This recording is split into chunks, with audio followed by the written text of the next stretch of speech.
my message to you is, it is okay to be messy as we're putting our work out there, as we're putting ourselves out there. It is okay to be messy. It is okay not to have a perfect website. It is okay not to have a perfect message. It is okay not to know who you're speaking to. I don't know who I'm talking to, and I've never known. As a body worker, I didn't have an ideal client. I just needed someone who could pay me.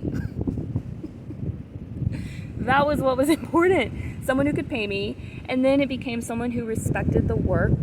You know, don't hit on me while we're working in session, because that's not what I'm showing up for. That is not what's being offered here. And then there are a whole list that body workers, can relate to.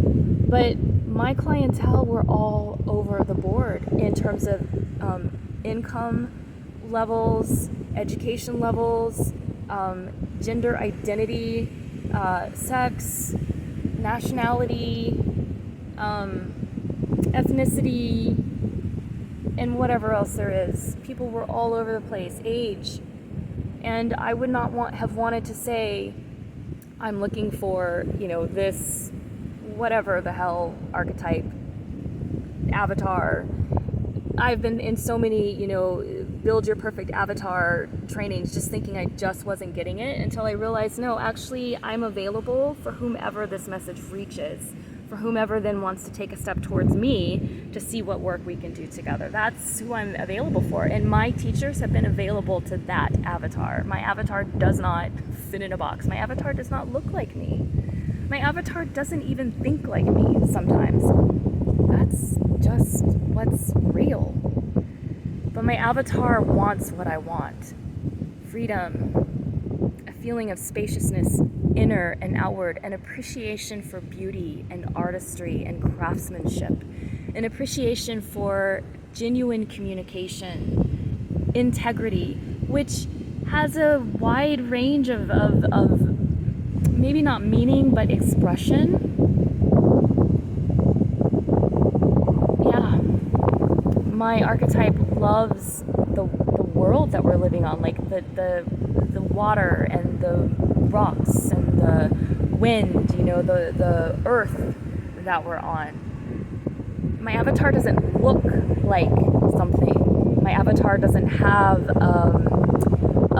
like a bank account that has certain numbers. My avatar doesn't shop in particular places, although my avatar probably really loves like handmade things, but like well-constructed handmade things. Like, what is that? Estelle colored glassware? Oh my god. If you don't know what that is, go look it up. Estelle colored glassware. Just, I can feel it. Just like in the front of my chest, I can just feel like, yeah. So that was actually a really good exercise for me. That's the first time I've ever named that. That's what it is. Allow yourself to be messy if you can get comfortable with that. So I do these video recordings that go on for, longer than we're supposed to talk to people, and they're not organized, and I don't have notes. And I do it because I need to talk things out. And if I'm taking my glasses off, I can't see my notes unless I write, letters that are like a foot. I think I can see a foot and a half. Each letter would have to be a foot and a half. So no notes, because I can't see outside with my glasses on, blah, blah, blah, blah, blah. None of that's important. What's important is many of us are artists, and we are all creative. People used to ask me all the time when I was in my 20s, especially in my 20s, are you an artist? What kind of artist are you? And I didn't understand why they were asking me that, because I didn't, the first however many times I answered, I'm like, no, I just have a lot of artist friends, which was the truth. Like I did. I definitely gravitate towards like traditional artists, painters, sculptors, woodworkers. I've had a lot of woodworkers in my life. Chefs, later on, people who had artistry with food and photography. And so yes, a lot of traditionally recognized artists. But there was a creativity to me that is just present, and I didn't understand that, and I didn't appreciate it as as I can certainly appreciate it now. And I think that's part of what age gives us, the ability to appreciate who we are and how we are and how we have been when we have a little distance. So humans are creative. We are naturally creative. I don't care if you are a bookkeeper, accounting, an engineer, these professions and skill sets, they don't get, they get like tossed to the side as being non-creative. They're analytical, but analysis is a creative process. It's a highly structured creative process. It's a creative process. Every human is creative. And whenever we're learning to strengthen a skill, there is a mess to it. There is a learning phase that feels disjointed. That's what I mean by mess. So maybe it's not a physical mess, but maybe it's a mental mess. Like you can't remember the steps. So we are in a time that is calling for our creativity. We have a lot of problems to solve, like challenges to solve on this planet. They need creative response. And I think our creative response is going to look very different than the scripted responses that we're still being told to follow.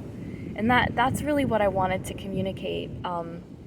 It was so much different in my head. Like maybe I should start recording in my car, but I wanted to say that to people. And I don't know. Oh, it's only 36 minutes. Look at that. Yeah, I really do have to get that close to the camera. So I'm going to go ahead and end this recording. I'm going to say one last thing. I've heard people say that our attention span is like however many seconds or 2 minutes or whatever. And that's fine.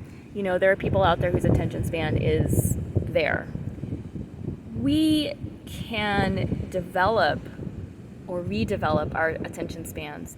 And there are plenty of people out there putting long form content out there that is very meaningful. It may be a little rambly, like on video.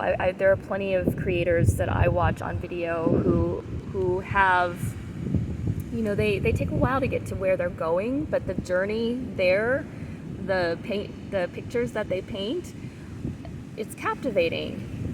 And certainly there are writers who do long form writing, like Instagram writers who have these long, beautiful messages in their Instagram feed. So if you are someone who has more to say than, 140 characters on Twitter, say it. Find the platform that will allow you to say what you have to say in its fullness. Do not continue to feel like you have to truncate yourself. I hope that I'm using that word correctly. It's been on my mind a lot this week and I don't know why, so I'll have to look it up again. But don't feel like you need to abbreviate yourself just to be acceptable. Let yourself and your long form wholeness be out there, and the people who are on that wavelength, who are on that frequency, they're going to gravitate.